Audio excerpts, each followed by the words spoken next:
রুয়ে জমিনের মধ্যে, আসমানের নিচে, জমিনের উপরে এই ঘটনা ইতোপূর্বে কখনো ঘটেছে কিনা বা এর পরে কখনো ঘটেছে কিনা? কি ঘটনা?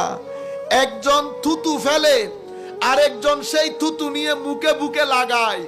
আল্লাহর আসমানের নিচে, জমিনের উপরে না আসমান কখনো দেখেছে, না জমিনের উপরে এই ঘটনা কখনো ঘটেছে। সাহাবায়ে কেরাম, আমার নবী থুতু মুবারক ফেলেছেন, সাহাবায়ে কেরাম সেটা নিয়ে বুকে আর মুখে লাগিয়েছেন।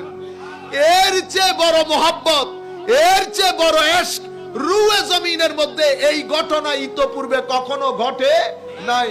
উম্মতের এই পরন্তির যুগে, সময়ের এই কঠিন পরিস্থিতির মুহূর্তে আল্লাহর দরবারে শুকরিয়া, আল্লাহ আমাদেরকে সত্যিকার অর্থে ওই ঈমান দান করেছেন যেই ঈমান মুসলিম উম্মতের বেশিরভাগ লোক আমার নবীর সময়কাল থেকে আজকের দিন পর্যন্ত মুসলমানরা যে ঈমান লালন করে, সেই ঈমানি জোশ, সেই ঈমানি জজবা, যেই জজবার ভিতরে আমার নবীর ইশক আছে, আলে বাইত রাসূলের ইশক আছে, সাহাবায়ে কেরামের তাজিম আছে, আউলিয়ায়ে কেরামের নিসবত এবং মোহাব্বত আছে। এই ধরনের ঈমান আল্লাহ যে এই শেষ দুনিয়ার মধ্যে আমাদেরকে দান করেছেন, আল্লাহর দরবারে আমরা শুকরিয়ার কোনো শেষ নাই। এক বাক্যে, একই সাউন্ডে আমরা আল্লাহর দরবারে শুকরিয়া আদায় করি, আলহামদুলিল্লাহ। সম্মানিত উপস্থিতি, এই নিয়ামত মনে রাখবেন, টাকা পয়সা, ধন দৌলত, অর্থ খড়ি, চেয়ার, জ্ঞান, যা কিছু আছে এটা আসবে। আল্লামা ইকবাল বলছে, এটা আতি হে ধন, জাতি হে ধন। এই সম্পদ, এটা শরীর সর্বস্ব সম্পদ, এটা আসতেও দেরি নাই, এটা যাইতেও দেরি নাই। মন কি দৌলত, মন কি দৌলত, হাত আতি হে তো জাতি নেই। তো মনের দৌলত যদি একবার কারো নসিব হয়, এটা আসতে সময় লাগে, যদি একবার এসে যায় এটা হাতছাড়া হয় না, এটা হাতছাড়া হয় না। সুতরাং আমরা কে কোন প্রফেশনের, কে কোন পেশার মানুষ, এটা দেখার বিষয় না।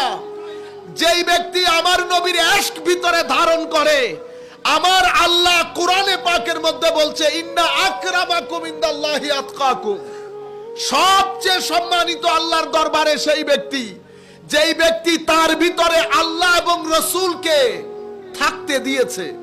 কি দিয়েছে? থাকতে দিয়েছে।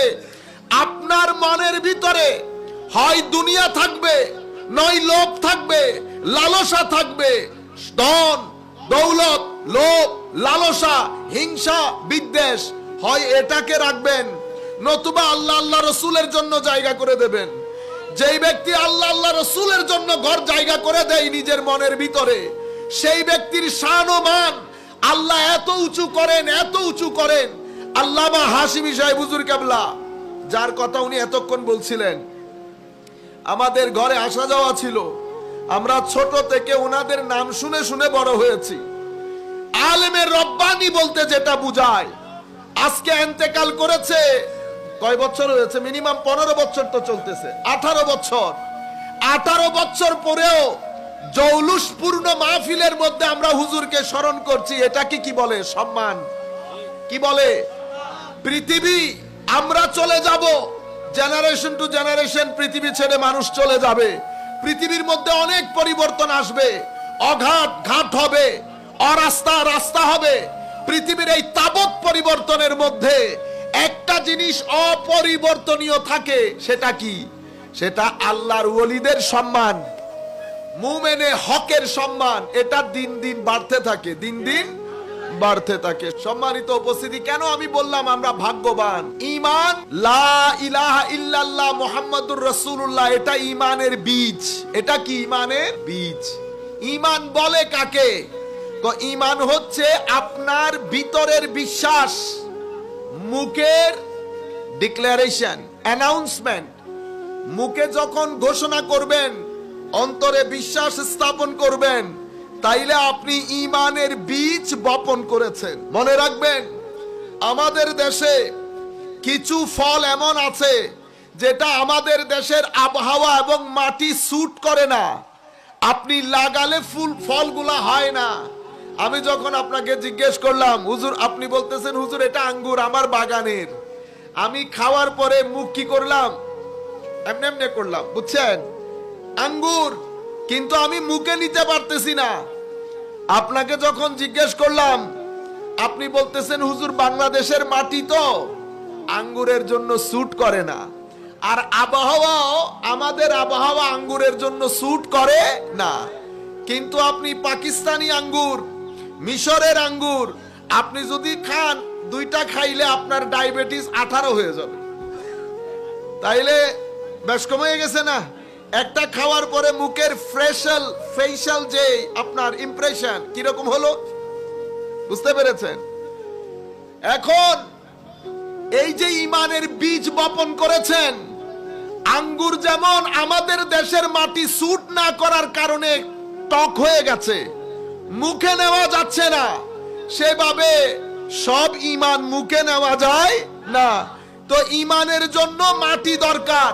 সব মাটি ইমানের বীজকে স্যুট করে না। ইমানের বীজকে স্যুট করে সেই মাটি যেই মাটির ভিতরে মহব্বত আছে। মহব্বতের মাটি বাদে ইমানের বীজ এটা ফুলে ফলে সুশোভিত হয় না। এটা শীতকালের গাছের মতো হয়ে থাকে, শীতকালের গাছের মতো হয়ে থাকে। এভাবে আবহাওয়ার দরকার আছে না? তো ইমানের এই গাছ, এটার আবহাওয়া যদি আদবের আবহাওয়া না হয়, কিসের আবহাওয়া? আদবের আবহাওয়া না হলে, মোহাব্বতের মাটি না হলে, ইমানের বীজ ওই আঙ্গুর ফলের মতো এমনে এমনে করবেন, এমনে এমনে, পাশে যেতে ইচ্ছে করে না। মোহাব্বতের মাটি, আদবের আবহাওয়া, এই দুইটা না থাকলে ইমানের গাছ ফুলে ফলে সুশোভিত হয় না। ইতপূর্বে ইমানের গাছ যখন ফুলে ফলে সুশোভিত হয়েছে, আবু বকর সিদ্দিকে আকবর হয়েছে। কি হয়েছে? সিদ্দিকে আকবর, ফারুক, ওমর রাদিয়াল্লাহু তাআলা আনহু ফারুকে আজম হয়েছে, উসমান গনি হয়েছে, আলী আসাদুল্লাহ হয়েছে। এগুলা ইমানের গাছ ফুলে ফলে সুশোভিত হওয়ার কারণে। তো কেমনে হইল? ওই এশক, ওই আদব, ওই মোহাব্বত। কেমন ছিল তাদের আদব? একজনকে জিজ্ঞেস করছে আপনি বড় না রসুলে পাক বড়? এটা আমার নবীর চাচাকেও জিজ্ঞেস করেছেন, হযরতে আব্বাস রাদিয়াল্লাহু তাআলা আনহুকে। যেভাবে আমরা জিজ্ঞেস করি একজন আরেকজনকে বয়সে আপনি বড় না রসুল বড়, আমরা হলে কি বলতাম? উনি বয়সে আমার চেয়ে 2 বছরের ছোট। কিন্তু জবাব দেখেন সাহাবায়ে কেরামের। আমি এই আদবের কথা বলছি আপনাদেরকে। সাহাবীর জবাব ছিল এরকম, বড়? আপনি বড়র কথা বলছেন? বড় তো রসুলে পাক, সব দিক থেকে আমার নবী বড়। রয়ে গেল দুনিয়া থেকে আগে এসেছে। হ্যাঁ, আমি আসার সময় দুনিয়াতে একটু আগে চলে এসেছি। আনা আকদামু মিনহু ফিল মিলাদ ওয়া হুয়া আকবারু মিন্নি। আনা আকদামু মিনহু ফিল মিলাদ ওয়া হুয়া আকবারু মিন্নি। বড় যদি চিন্তা করো, বড় রসুলে পাক, কিন্তু দুনিয়াতে আসার সময় আমি একটু আগে চলে এসেছি। এটাকে কি বলে? আদব বলে। হযরতে জলিলুল কদর সাহাবী যায়েদ বিন আরকাম রাদিয়াল্লাহু আনহু অনেক বৃদ্ধ বয়সে ইন্তেকাল করেছেন। অজর দ্বারাই কান্নাকাটি করছেন। সাহাবী জিজ্ঞেস করছে, হুজুর আপনারা যদি কান্নাকাটি করেন, আপনারা তো সৌভাগ্যবান, আমার নবীর সাথে সব সময় থাকার সুযোগ হয়েছে।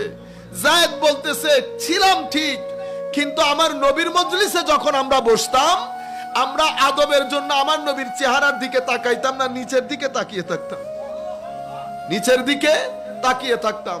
পরিস্থিতি এমন হয়েছে, তুমি যদি আমাকে জিজ্ঞেস করো আমার নবীর শাকিল মুবারকের কথা, আমি তোমাকে ভালো করে এক্সপ্লেইন করতে পারবো না। সাহাবায়ে কেরাম এই আদব আমার নবীর দরবারে দেখাতেন। রয়ে গেল মোহাব্বত, পুরা পৃথিবীর মোহাব্বত।